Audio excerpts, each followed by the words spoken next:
Hey everybody, we're back here just to talk about some D&D. Normally we play D&D on Thursdays, but yesterday we had a huge announcement dropped during Wizards event. So Patrick and I are just going to come here and talk about it. It's been the only thing I've been thinking about, reading about, watching videos, and Patrick's been working. So Yeah. I think it's a cool time where I can just sit down with Patrick, one of my players, talk about what Wizards has announced and how it's going to impact Lathander's Ring, our actual play podcast thing show on Twitch. Hey Patrick. Hey, I genuinely have no idea what this is, but I'm excited for it. Yeah, so I just want to start it off with an appreciation for what they're doing here. Um, Spelljammer came out recently, and anyone who's been like following up with Lathander's Ring, because we're doing this like sci-fi space campaign homebrew, a lot of that information was pulled from classic Spelljammer, which I believe was like a second edition campaign. But it had all of the planets and everything were planned out in there. So when I was looking at like how do I build a sci-fi realm for Lathander's Ring, this was like my go-to. Uh, this was done 2 years ago before the Spelljammer, so I'm gonna have to go pick this up. I haven't yet. But one of my like major complaints with Wizards is that they're just not making content for me anymore, right? Like I'm that classic D&D player, and I think this page explained it like perfectly. So like this image here, this is like D&D at its core to me, Okay. right? Just the most fantastic armor with this fantastic beast. And then this is the image everyone's been super excited about, which is just like this goofy guy with a hamster on his shoulder riding this giant scary dragon. In the background, there's a person fishing fish while riding fish in space, right? So like they just went for like the insane, the ludicrous, the fun. Where when I play D&D, I want this like magical, mythical intrigue of like what is happening here, not holy crap, what is Let happening me here. let me try to say this another way. They've gone from grid paper and mechanical pencils to maybe like gel pens. Sure. And what I will say is like it's not for me, but because of these moves they've been making, D&D has been growing, which is better for everybody, right? And I'm not the target audience because I'm homebrew all my content, right? Like I don't go out and buy every single book. I just make my own materials. But yesterday they announced something that will make me like take everything I just said back. They released the Dragonlance materials that's going to be coming out. I believe they said this December. And for those who don't know what Dragonlance is, and I am by no means a D&D historian, but Dragonlance, from what I remember and what I've read, was a homebrew setting back in like original D&D Mm-hmm. that the creators started writing novels about, kind of like how we were making our own show based off our homebrew world, but that eventually went and started making official D&D setting content for advanced D&D. Can you And it's just to give context for people like me that sure. are still new to the world of D&D, Yeah. like what time when you say original D&D, can you date this? Yeah, so this is probably all came out before I was born. We're talking Okay. early 80s, late 70s. Second edition came out in 89, the year I was born. And some of this material would have been into that. But I would say, like, before I was in grade school, this was long done. Yeah. Um, I believe third edition came out in 97. So, like, that gives it was before third edition. So, somewhere between 89 and 97. But two things they announced here was like, this is a gritty war campaign, right? Like you can tell by the art. We were back to like that just intense. You've got your like dragonborn-ish monsters down here. You have people riding dragons. You've got this I can't remember what they called it. It's the Dragon Queen, but it's the Iron something. But no matter what, like this is the D&D that I get Yeah. excited about. More than that, I've had this issue where I don't use D&D Beyond because I have all my physical books behind me and I can't build any of my characters in D&D Beyond without re-buying the books. Well, they announced yesterday that all these books are not because they just bought D&D Beyond. Like that was a huge thing maybe a month ago or so. But now when you buy the physical book, you can buy a version that comes with the digital book materials. So instead of like, I can get this book on the right here for $45 on Amazon. I can get this book for $60, and I get all of the materials for D&D Beyond, which is really huge, right? Like this gives me a reason now to start using D&D Beyond because I'm not having to buy two $30 or $45 books. Yeah. Another thing they announced, like yesterday was crazy. Another thing they announced was this Shadow of the Dragon Queen Deluxe Edition bundle that comes with this game. I can't remember what it's called. What is it right here? Warriors of Kryn. And what they did was they built a board game for D&D for you to like reenact your battles. Like giant army battles. And I think it would be rude for me to talk about this without talking about Kingdoms and Warfare that came from MCDM. If you're not familiar with MCDM, they have a great YouTube channel and they just make really awesome, like for hardcore D&D fan materials. And this book is all about how do you run armies in D&D. So what we're seeing is like the Wizards is looking at fan reactions and is looking at what the fans are wanting and they're making it. And if we think about this whole digital thing, that means that if I buy this book, there's a very good chance I'm going to get all of this stuff with it, right? I'm not going to just get my character stats and maybe some maps. I'm going to get all these other experiences that I think are going to be really great. So Dragonlance, I can't wait to read about it. I can't wait to get it. December 6th right there. So my memory did serve me all right. They're also doing a thing where if you get it, if you get this version with the D&D Beyond, you'll get the book early, right? Because they don't have to wait for production and shipping. Like the book is long done. Right. So now like it doesn't cost them anything. They're just gonna give it to you a little early. It kind of reminds me, I still buy Blu-rays now and then for like movies I really like, and they give you the digital download code. This is very reminiscent of that business model. Well, I mean, I think it's a good move. I feel like Dungeons and Dragons probably has two things that they have to solve.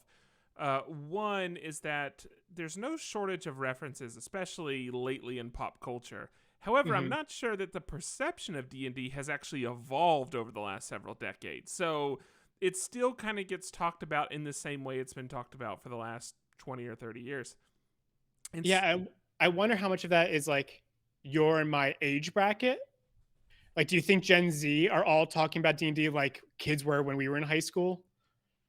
Well, how do you mean talking about? Do you just mean like, are they like aware I was of made it? fun of, right? Oh, Like I I was made see. fun I of for playing see. D&D. Like I think that whole vision, like people are no longer making fun of D&D. They might be intimidated by it and like intimidated by the game store culture, but I don't think people are looking at D&D and being like, "Oh, you guys are nerds. No one plays D&D. Like go back to your mom's basement," type of thing. But I don't think it's bad to say that in a space where you can do anything, Sure. we don't have to limit it to dragons and Right. knights. So, which is why, yeah, and I probably sounded like an old crotchety man. Like, a bit. I'm glad they're doing this because them doing this allowed them to buy D&D and Beyond. It's allowed them to bring back Dragonlance from like 30 years ago, right? Like this material is not for me. I'm never going to run their Spelljammer. I'm going to run my Lathander's Ring. Right. But now I can also get Dragonlance, right? Like, so I think the market has got big enough where they're starting to like feed different audiences, which is, I think that's the best. And then I think the second piece of course is, quote unquote digital age. Like it has to become easy, readily available. I shouldn't have to wait. And honestly, this is going to sound a bit negative what I'm about to say, but I do not, and I think a lot of people do not have a high opinion of the local game shop experience. I buy my books on Amazon because I don't want to go in there. And don't get me wrong, like there's some game shops that I love. I frequent the one that's near me, but they're not all made the same. And unfortunately, I've experienced more maybe bad than good. And so there is a bit of saying, if we can cut out that awkwardness, if we can cut out I have to feel weird, or I have to feel like I'm being judged because I'm a newbie, or if they can remove that and bring the entire digital experience to you immediately, I feel like that's a huge, I think that's very smart for them to do, even though there's going to be other ramifications to it. I can't agree anymore. And I think this idea of them integrating the physical books to digital books and them trying to really push this digital experience, I can only imagine like we're going to get 3D maps with our books. We're going to get the tokens, the monster tokens. I think it's going to be really cool because Unreal Engine has a culture of modding, and I'd imagine, and so does D&D, right? Like they're both really about user-generated content. So I think we're going to be able to bring our own models in. The one thing I really want to try is to buy models off of Hero Forge. Oh, I see. And then because we're designers, Adobe has a program called Substance Painter, which allows you to go in and paint on 3D models. So I can like bring in my 3D model. I can digitally paint my model, and then I can bring that into this virtual tabletop. I don't know. I think it could be really cool, and it could be really empowering for 3D artists, for graphic designers who want to like start building more visual content. What happens to a Roll20 in this case? Right. So Roll20, and there's a bunch of other virtual tabletops. I think they're going to just have to push into things like Pathfinder, things like Blades in the Dark, like Warhammer role playing. They're going to have to push into all of these other role playing systems because I'd imagine D&D and Wizards are going out for blood, right? It's well, let's. Most of my experiences in Roll20, I DM two campaigns in Roll20, and then I play in a few others.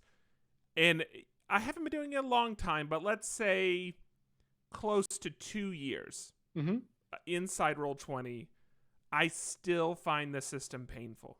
I still find things that don't work, or they worked last time and they're not working this time, or so this is not meant to specifically disparage Roll20, but it's just to say that I know for me, I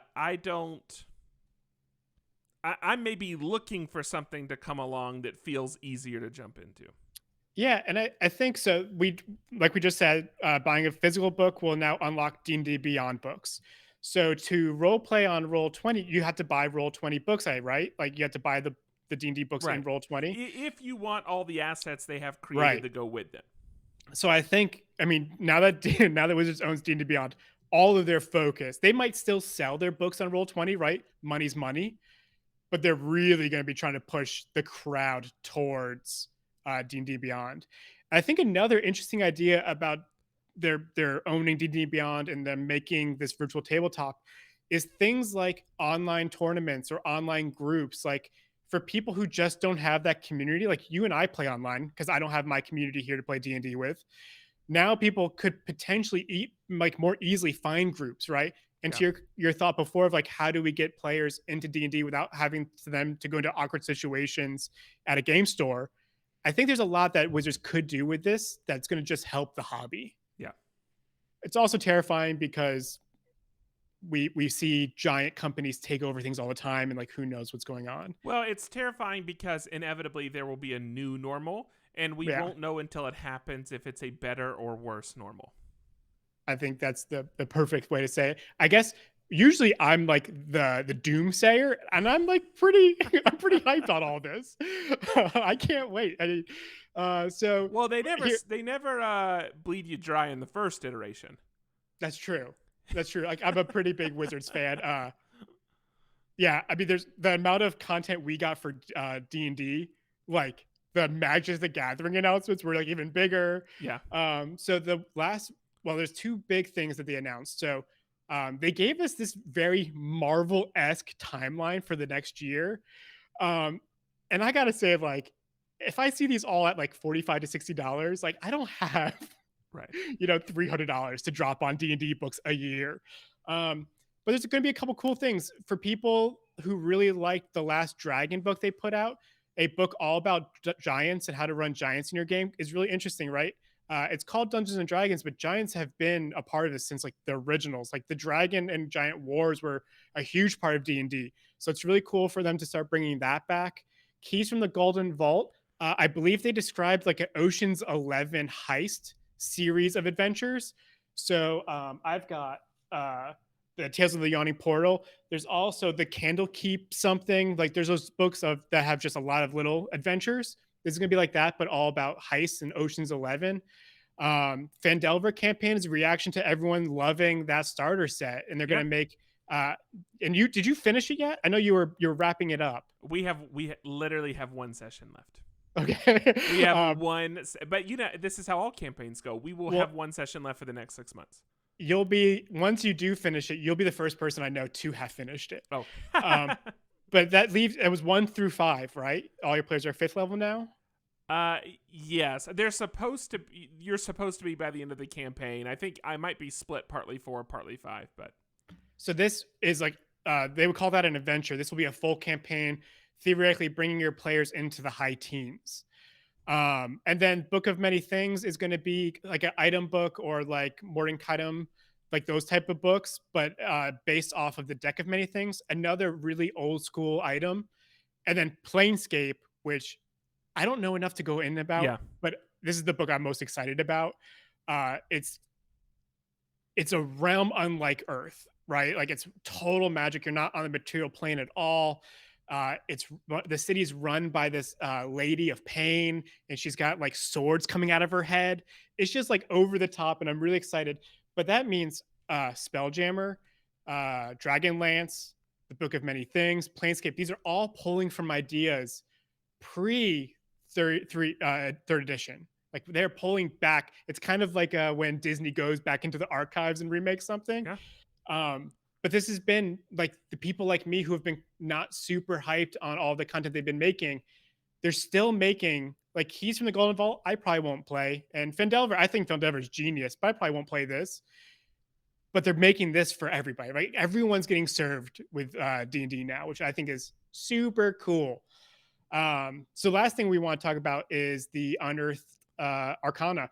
So we're not going to talk about this one at all, but it came up and like it's not getting any love. But this, the way D&D or the way Wizards tests content is they release what's called Unearthed Arcana. And it's just a way for you to get playtest material before it's finalized and printed that you can bring to your table. So this one has a new race, I believe. It's got a new subclass, got backgrounds, feat spells, really cool. But the thing I'm most excited about is this character origins, one D&D rethinking the core 3 books. So they announced in 2024 that they're going to re-release or they're going to release new materials for the player's handbook, the DM's guide, and the monster manual. Okay. They're rethinking, like at its core, how do we make D&D more playable, more welcoming to new DMs, while also retaining all of the old content. So this isn't going to be so different that you have to throw away all your 5th edition books. Like it's going to be 100% compatible. But I just thought it'd be really cool to introduce you to what they're thinking. Even though this is playtest material, I think I'm going to make all our players re-roll their characters using this. Okay. I think it's super cool. The one thing, and I believe I closed the tab, one of the recent books, Tasha's Cauldron of Everything, they started releasing materials that felt like really cheap band-aids to me. And one of the issues was people really started hating that when you picked gnome, you got a fixed ability score modifier, right? It was like 2 into something, 1 into something. And people wanted that to be way more fluid. So in Tasha's Cauldron of Everything, they're like, fine, you guys can just put these points into whatever you want. Which in my head was like, this makes no sense because now a giant at level 1 could be weaker than a gnome at level 1 if you decided. Yeah. Right. And there are things that giant and gnome should bring into your play experience that you don't control, right? It's a game, play by the rules. And I figured that's just gonna be a thing that I complained about into my grave, but it's not. Like they're changing it. And I think what they changed was wonderful. So first off, I read, because of my ADD, I just read bullet points first draft. I don't know if you're the same way. So I wrote a race, a background, a language. And I was like, hot damn, Wizards is getting rid of classes? Like, bold move. Warhammer Fantasy Role-Playing doesn't have classes. You get a race and then you pick a job, and their jobs are like butcher or sailor, right? It's not like a magical class. It's like, hey man, you've got a knife and you're trying to survive in this dark world. Yeah. So this is not what's happening. This Unearthed Arcana just doesn't handle classes yet. So what they say is to pick your class first, which even though I don't do that, I think in the book, the way the book is structured, I believe they put the races up first in the current player's handbook. I think most of us do think about class first. Yeah. Right. So I think what they're doing is they're reacting to the way players have been playing 5th edition, and they're making changes, which is wonderful. So it goes, you pick your class, and then you go into your race, and then you pick a background and a language. Language has just been like a secondary thought for a long time. And I think it's going to kind of stay there, where everyone speaks common and then gets one language for their race or their background. And a background has greatly felt like an afterthought as well. Like you pick your class and your race, and then it's like, oh yeah, I need to figure out how much money I have. I have to go pick my background. And they're not doing that anymore. They're really approaching character building as like a nature versus nurture model. So when you pick your race, you're going to get things that like change your aesthetics and maybe some things that you that would come with your bloodline. But most of your abilities and everything are going to come from your experiences and your background. So let's just talk about this. We're not going to go through everything because there's 21 pages of content here, and we just don't have the time. But I thought the dwarf would be a cool one. So first, before I get too far ahead of myself, they're saying that these are going to be the races that are available in the new player's handbook. There's the human, the ardling, the dragonborn, the dwarf, the elf, the gnome, the halfling, the orc, the tiefling. And there are some notable missing races. Most notable, there's no half orc and there's no half elf. And that's because they're going to try to build this in a way that you can mix and match any of these. So if you want a half gnome, half halfling, you can do that. If you want a half human, half elf, you could still do that. Gotcha. They're just trying to give this as many freedoms, but it's not freedoms like 5th edition was, where it was like, here are the rules, do whatever you want, right? It's here are the rules, and here's some additional rules to help you do whatever you want, which I'm stoked on. It sounds like you're saying that they're swinging a pendulum and just slowly honing it in. So maybe in some cases went too far one way, now the pendulum's coming back. I think that's the perfect way of explaining it. Yeah. I think even the VTT, their virtual tabletop, is the same thing. 4th edition had a lot of complaints that it felt too much like a video game. And in here, they were like, this is not a video game. It's just a digital experience. Like, we're trying to like meet you. We're going to try to take away a lot of the extra work that comes with in-person events, but we're not making it a video game. It's not going to be World of Warcraft D&D. So let's talk about the Ardling. First off, you guys should all go find this. You can find this material on D&D Beyond. If you just search one D&D Beyond will be like one of the first things. You have to sign up through D&D Beyond to get this. It's not like normal Unearthed Arcana. They did announce that we're going to get new materials almost monthly from now until 2024. So this is the first. In 2 weeks, they're going to open up surveys so we can give our reactions to it. And then they're going to close it, and then they'll release new material. It's going to be real iterative and real fast, which I think is wonderful. All right, so let me go past, and we're going to go find Ardling. Did I pass it already? Because I remember being near the top. Here it is. So Ardlings are supernal.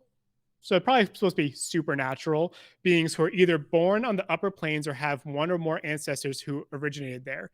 Their bright souls shine with the light of immortal beings who call the upper planes home. An Ardling has a head resembling that of an animal, typically one with virtuous associations. Depending on the animal, the Ardling might also have soft fur, downy feathers, or supple bare skin. The Ardling's celestial legacy determines the animals it resembles. So what I'm getting from this is like Aasimar, that kind of angel celestial race, mixed with every single one of the animal races. And in case you didn't know how many they were, like me, I brought up that's not what I wanted. Did I close it already? Oh, I think I closed it like an idiot. Command Shift T. So, yeah, I guess I could. Just real quick, I'm going to go D&D Beyond races. And we're going to bring up.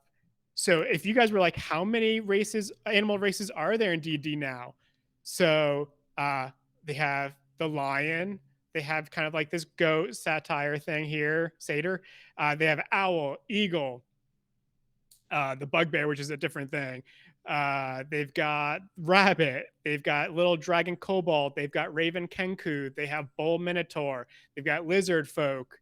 They've got tabaxi cat people. They have the turtle. There's a couple more down here, I think, if I didn't forget, because Spelljammer introduced a bunch more. You can be a hippo, you can be a flying monkey, you can be an insect, right? Tons of animal races.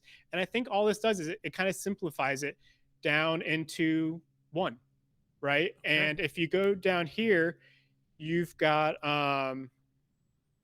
3 kind of sub races. So you have the exalted, the heavenly, and the idyllic. And each of them have just a ton of flavor. We'll just read the exalted. So it says the fierce passions of their Arborea, the heroic heart of the Ysgard, and the wondrous nature of the Beastlands call to Ardlings who have the exalted celestial legacy.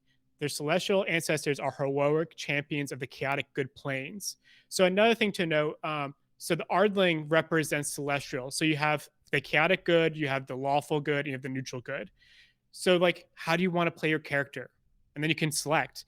And then down here, they've got the three lists, and then examples of like what animals you could take.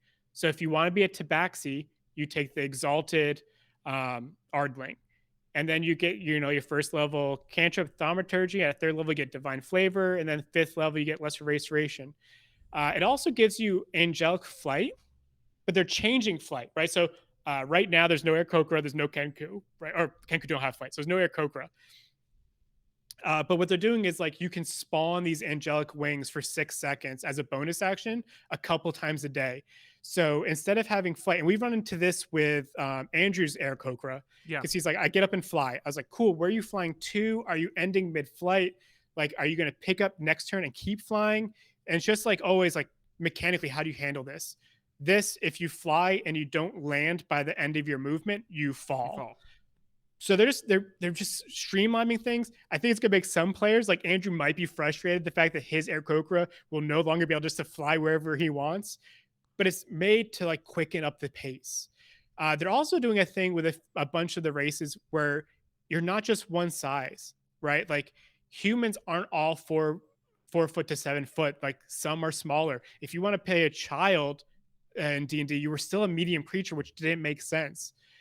You can make a medium or small human, Ardling, tiefling, which I think is just like giving more freedoms, but giving you rules to fall in, which I'm all about.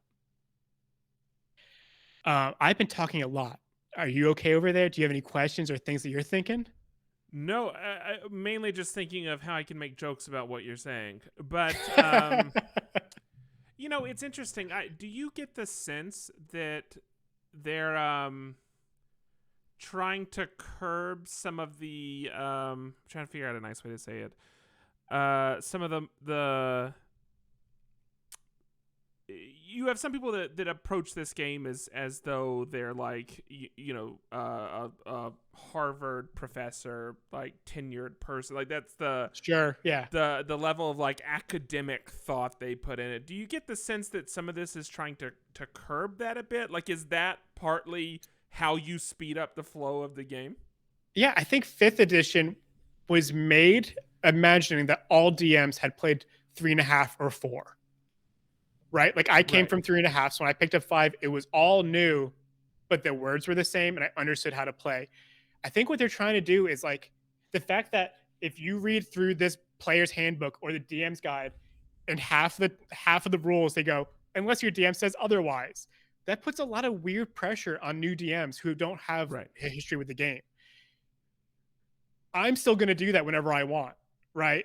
Like I'm still going to break the rules when I need to because I have experience. But if I was a new DM, like the idea that the success of the game could rely on me breaking rules is wild.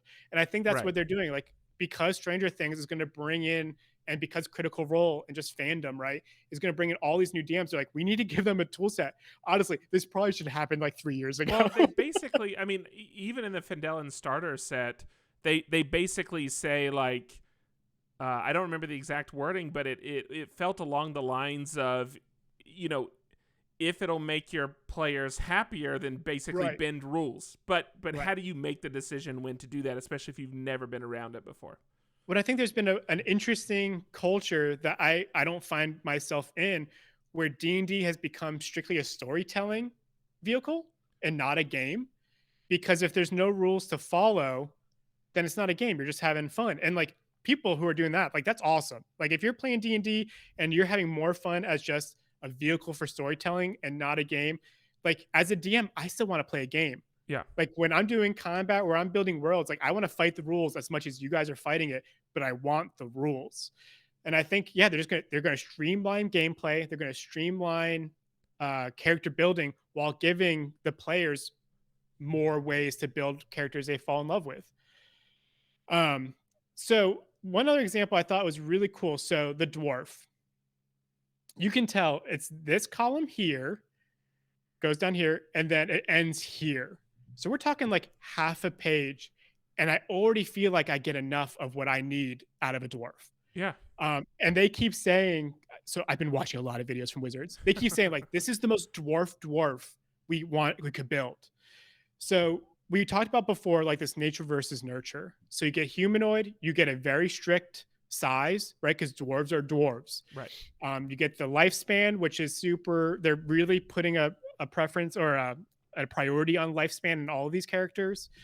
And then you get the natural things, right? You get dark vision because that comes with your bloodline and your heritage, right? I would say like things you think they needed to grow evolutionary in the mountains, they get from birth. Yeah. Um, so, but what you don't see is they don't get +2 to strength or +2 to constitution, right? Because those are things you get with experience and training. But you get cool things like, oh, where did they write it? Do. So they have stone cunning, which is a bonus action you gain. Here it is. As a bonus action, you gain tremor sense. With a range of 60 feet for 10 minutes, you must be on a stone surface or touching a surface to use this tremor sense. The stone can be a natural or worked. You can use this bonus action a number of times equal to your proficiency bonus, and you regain all expended uses when you finish a long rest. So they get a thing called tremor sense, and I think by the name we could all understand, and we can go read it little bit later. But the idea of like in the Underdark, they couldn't rely on their eyes all the time, and that they learned to tell when like danger was coming by the vibrations in the ground, and that is something you're just born with because evolutionary Yeah. survival of the fittest, like you just got it. So like all my complaints about Tasha's where it was like this has nothing to do with your race, like I think they're really figuring it out. So, practically speaking, we're Mhm. doing. Obviously, you're running a session for Dungeons and Designers, Mhm. Lathander's Ring, and you made the comment of us re-rolling characters within this new system. Yep. So, what do I, as a player, feel moving forward, other than maybe some of the pieces of the player creation have been streamlined, and maybe classes, I say classes, but races, classes, etc., are potentially feeling a bit more purposeful and unique. So yeah, and I think you're saying get to the point, Will, and I think I agree. I'm getting I'm showing my ADD excitement. I love So it. so let's say you made a dwarf. You get these within a half a page. You understand like what does it mean to be a dwarf, and you get cool new abilities that you don't get currently. So let's say you pick your dwarf. You've already picked your class. Let's say you're a paladin dwarf. Cool. You're going to know how many health points you have from that. You're going to know about your abilities from your class. You're going to get all that stuff. But the backgrounds are all new and meaningful. So as I slowly try to figure out, so first off, they started with build your own background, right? And this kind of might sound like I'm going back to what I was complaining about with the player's handbook. Sure. But what they're saying is like, we're going to give you rules and you can just build whatever background you want. Like, if you don't see the character you want to be in the ones that we give, what they're calling sample backgrounds, here's how to build your own. And I think this is really interesting because for Lathander's Ring, our setting, I built a whole bunch of backgrounds for you to use, but they were just like me guessing, me ripping off other ones, like me just trying to make something. We can now go in this homebrew world that I'm building, and each of you can come up with your own background that feels meaningful and important to you. So the ways they made it meaningful, first off, all characters, all backgrounds start with 50 gold, which you use to buy whatever items you believe your background needs. So for the acolyte, you get a book of prayers, you get your calligraphy supplies, a holy symbol, a parchment of 10 sheets, a robe, and then that left over 3 gold. I see. Yeah. Uh, no longer do you get your ability scores from your race, like we already said, but your background, right? What did an acolyte spend their life doing before adventuring? And it was building up wisdom and building up intelligence. What skill proficiencies do I get? Which I believe used to be in the races, but that doesn't make sense, right? Not all humans are going to have the same proficiency list. No, wait, that comes from classes. So I wonder how that's going to work. We'll figure it out in the future, I'm We'll sure. get it. Yeah. But here you go. Like Acolyte gets insight, and religion proficiencies. They get tool proficiency, they get an extra language that comes at like in addition to your race languages, and they're reintroducing feats in a new way. So feats, you could play D&D for a decade and never have used a feat. Did the games that you're DMing, do you guys use feats at all? No. Right. So the way feats Not have, that I'm aware of. If we do, I don't realize it. so feats were, I think, the sixth section of the player's handbooks after all the other things, and one of the alternate ways to play at level 3 or 4, depending on your race or depending on your class, you get to either get an ability score bump or pick a feat. So this is just like, hey, we're no longer going to make this like an optional thing that you could take. And it was almost better to always take like the 2-1 unless you're doing special builds. Like the ability scores were usually more handy than the feats because most of them just weren't that good. So now they're like, we're going to rebuild the feats. We're going to give you one on your first level, depending on your background. And we're going to do leveled feats. So you can see here, it's magic initiative. So if I go down and I try to find the feat list, so we're still in the backgrounds. So feat description. So here, crafter. They're also leveling the feats. So not only are you getting one huge generic list where you might only pick 3 or 4 of the feats ever, they're going to start making them so like you have a reason to pick the less good ones at level 1, and then maybe at level 3 or 5 you can start pulling in better feats. So healer is one that they're rebuilding. Um, a lot of people were saying like when they saw the healer feat, they figured the clerics were supposed to take it, um, when in fact it was for people who were not healers to be able to heal a little bit. Right. So if you had a party, so there's a lot of stuff like that where it was just like, let's make this a little clearer. It's going to benefit both healers and non-healers. So choose one first level spell from the spell list. You always have that spell prepared. You can cast it once without a spell slot, and you regain the ability to cast it in that way when you finish a long rest. You can also cast a spell using any spell slots you have. So as a healer, as a cleric, you can get an additional healing spell that you didn't already choose. You can cast it once for free, or you can cast it using your spell slots, right? Really cool, natural way of making it good for everybody. Yeah. And you're going to see that through a lot of the feats. Okay, so just to wrap us up, really cool ability to like go from class, pick a race, see how like a background could be meaningful and have affected you as a player, get a feat based off of that. Now let's talk about the rule changes.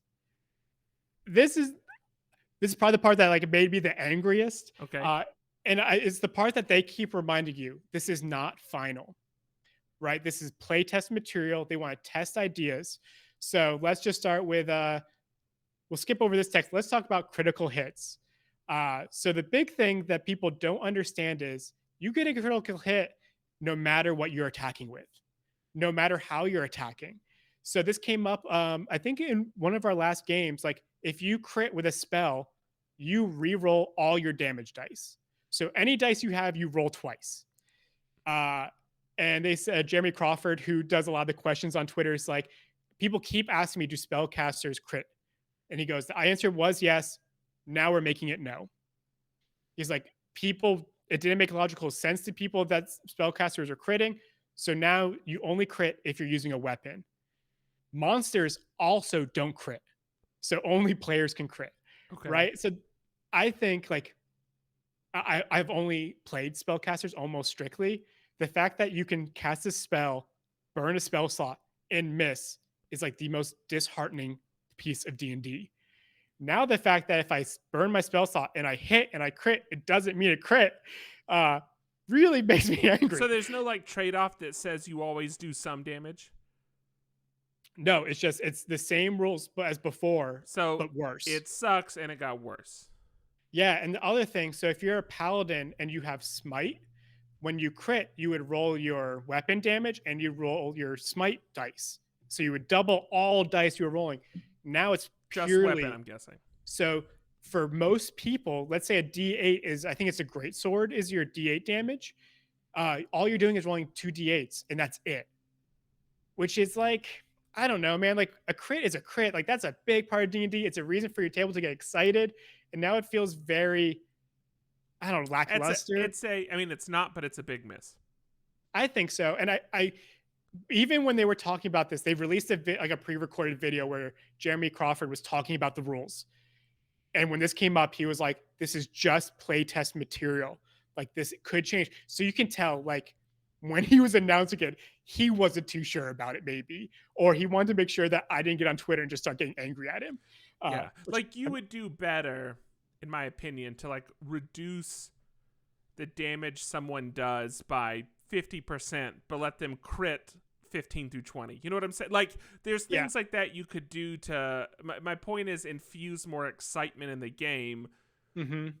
The idea of taking I mean those aren't real numbers, but the idea of taking excitement from the game sounds problematic. Well, and the one thing they said about this and a couple other rules was that players were either confused or not doing it right.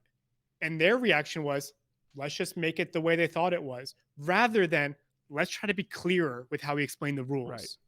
So as like a designer, like that feels like a miss ideologically. Like Sure. Don't just change your game because people are misplaying it. Like change your game to make it clearer so that people can have more fun. Another thing, and you've had experience with this with me, I don't use inspiration ever. It's just like another thing for me to think about and keep track of. So I never do it. And now they're saying anytime you roll a d20, you get inspiration. Wait. Say that again. So anytime you roll a d20 and you roll 20. Oh, anytime you get a critical hit. Anytime you roll a 20, period. So if you're trying to lockpick and you roll a 20, you get an inspiration. Interesting. And I guess going back to critical, so let me just finish here. So I don't use inspiration. I don't think it's usually very helpful. It usually feels like you're taking people out of immersion to be like, you did so well, you can roll better later. But now their thought was like, if I happen to give you inspiration, you're never going to use it because you don't know when you're going to get another one. So now they're like, you're going to get inspiration all the time, which just feels like, again, like they didn't try to change the DM's behavior by explaining benefits of inspiration or explaining how to introduce it. They're like, now we're just going to give it to everybody all the time, which feels potentially like a miss, but maybe there are players out there that will really love it. And in the end, as the DM and as you DM, I could still say like, hey man, inspiration still isn't a thing in my world. Right? Like DMs still have the final say. Do you think people abuse that somehow? Like purposely do additional checks or investigations or whatever in order to roll a dice more often and potentially get inspiration more often? I mean, in a video game, I would, right? I would absolutely abuse it 100%.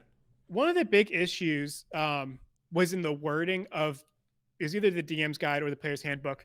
And they were like, it was the DM's guide. You can use inspiration as a way of rewarding good role playing. Which means that as a DM, you were like, hey, Bard, dance for your inspiration, right? Sing a song at the table for your inspiration. And it just didn't feel good, right? Like the way they handled inspiration was poor. I just don't think they made it better. And they made something, again, like a crit's supposed to be special. Inspiration should be special, and it doesn't feel special anymore to me. Another thing about crits, crit used to only be for attacks. Only attacks. So you can never critically fail or critically succeed on lock picking. Now you can. Which feels weird. Like if the lock picking is at a 25 and you roll 20 and you only have like a +1 modifier, like you should not be able to get into that door in my head. Like that lock is unbreakable for you. But now like you could be anybody. You could be a level 1. You could lock pick the greatest lock in the game if you get lucky enough. Yeah.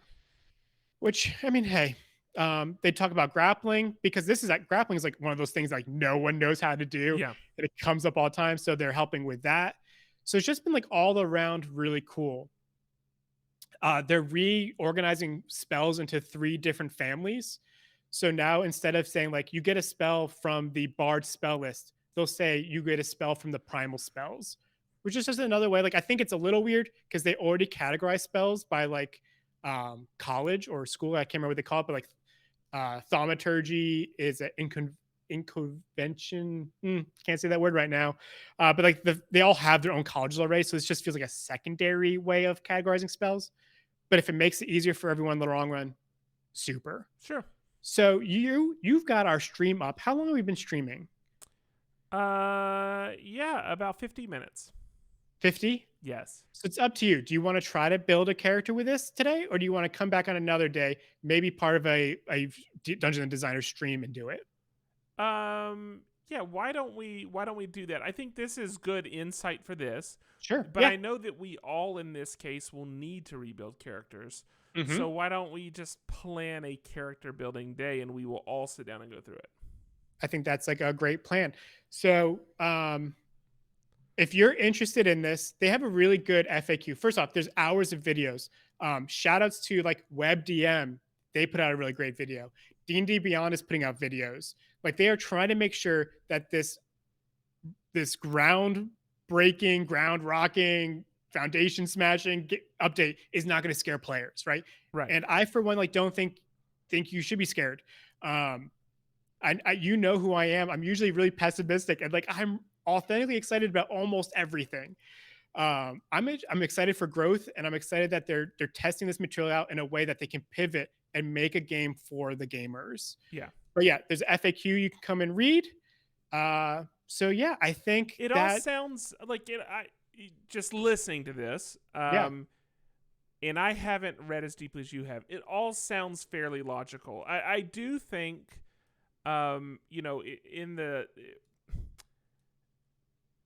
there is a tendency where actions can just become a grind a bit. And it depends on your group. It depends on what you're doing. It depends on the dynamics of the people you're playing with. But I do worry that if you take away some of the possibilities for magic, in this case it specifically affects magic, if you take away some of those possibilities, that it could create an even deeper feeling of grind at points or for certain party makeups, etc. Other than that, this all seems like a very logical next step. What I think we're going to see potentially with the new classes. So maybe this is like a little bit of a let's guess what the next update is going to be, because I believe they said the next update is going to be about classes. I think we're going to see every class have magic and every class have a physical attack, so that a cleric could use a weapon and feel good about it and not just have to use magic. A sorcerer could use.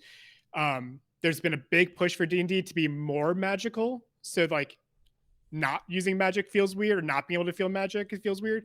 So yeah, we'll see. Like we're seeing one balance change without seeing all the rest yet. Yeah. So with that, play test it, go make your characters with it, see how it feels, get a game going with it, and then let Wizards know.